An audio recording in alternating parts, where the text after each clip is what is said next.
Hi all, this is Meyleen Velasquez. I am a licensed clinical social worker and a registered play therapist. Today I wanted to talk a little bit about mindful self-compassion strategies when working with children. The premises of self-compassion is our capacity to treat ourselves in the way that we would treat somebody else that we love and care about, especially after making a mistake. As humans, regardless of our age, we have a tendency to be really mean to ourselves. And I often tell my clients that we say things to us that we would never say to even people that we hate. But that inner critic rises so easily and can be so very destructive. So, the foundation of self compassion practices is our capacity to treat ourselves with kindness, with gentleness, and with soothing voices that are going to validate what it is that we're experiencing. Another tendency that we have as humans is that when uncomfortable emotions rise, we have this really strong tendency to pull away from it. We don't want to feel them, we don't want to look at them, we just want them to go away. Unfortunately, the more that we push inside what it is that we're feeling, or the more that we say, don't think that, don't feel that, the louder that then those feelings speak. If we ignore them for long enough, they will start screaming and affect every area of our lives. So when I'm working with children, I talk to them about the idea of being a kind, loving friend to themselves and how to lower the volume of the bully that we may have inside. So there's a couple of main steps to this intervention that I'm going to be discussing. The first thing that we want to teach clients is when any difficult emotion rises, we want them to be able to take a breath and to notice the emotion, to notice where it is in their body, and then to name it. The act of naming it in itself is an act of compassion and kindness. It involves our capacity to say to ourselves, I see you, and I see that you're suffering. After naming the emotion, one of the things that we want to help clients do is that we want to help them to provide themselves gentle, loving, soothing touch. And this can be done by helping them or guiding them rather to place their hand on their chest. And I tend to rely on the chest area often because many of us tend to feel very strong emotions, whether it's a lump in our throat or some pressure in our chest or a burning sensation. And so part of a common human experience is that many of us tend to feel right up here. Sometimes if I'm working with clients introducing this intervention at the beginning, I would also give options of you can place your hand on your belly if that's where you tend to feel kind of difficult emotions, or you can place your hand on your face and just kind of gently holding yourself, or something as simple as holding your hands. One of the things that I learned from my training in mindful self-compassion is that a lot of this work relates back to some basic needs that we have as humans, which is that we soothe with gentle, loving voices and with gentle, loving touch, and through being validated. If you think of an infant, these parallel some of the things that infants need in order to soothe. And so we're building our capacity to regulate.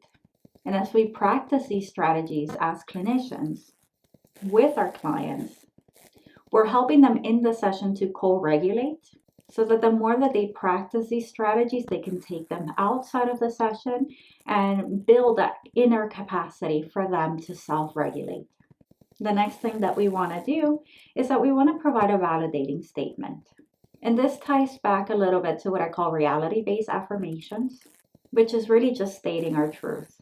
So an example here might be if a client is sharing some difficult material of something that's going on at home, I might ask them to take a pause, to take a breath, and to notice what's happening in their body and what it is that they're feeling. I will then ask them to name the feeling, to give themselves some gentle, loving touch. So whether it is a hand on the chest or on the face or holding their own hands. And then the validating statement can be to feel this way. It's very painful. This is a moment of suffering. This really sucks. This is awful. I can't wait for this feeling to go away. Whatever it is that the client actually connects with and that validates the truth of what it is that they're feeling in that moment. always thinking of adjusting your statements depending on the developmental age of the people that you're working with. I'll now share one way that you can explore this activity in an experiential way with drawing. So we're going to start by having the client grab a piece of paper, and we're going to have the client draw two circles, a smaller one and a larger one. Once they have the two circles on the paper, we're going to ask the client to then pause for a second, take that deep breath, and to notice what it is that they're feeling and to name it. Once they have noticed it and name it, we're going to ask them to use lines, shapes, colors, or words to represent what they're feeling inside of that smaller circle. And so let's suppose that the client now has done the strategy and then they're showing you what it is that they came up with. We're going to ask them to share as little or as much as they would like to share about the inner circle. And then what we're going to do is that we're going to have them, again, take another breath and to give themselves that gentle, loving touch, in whichever way that might feel comfortable for the client. Once they have given themselves the gentle, loving touch, then we're going to ask them to represent that activity on that outer circle. And so now we have the representation of that outer circle, which is that gentle, loving touch.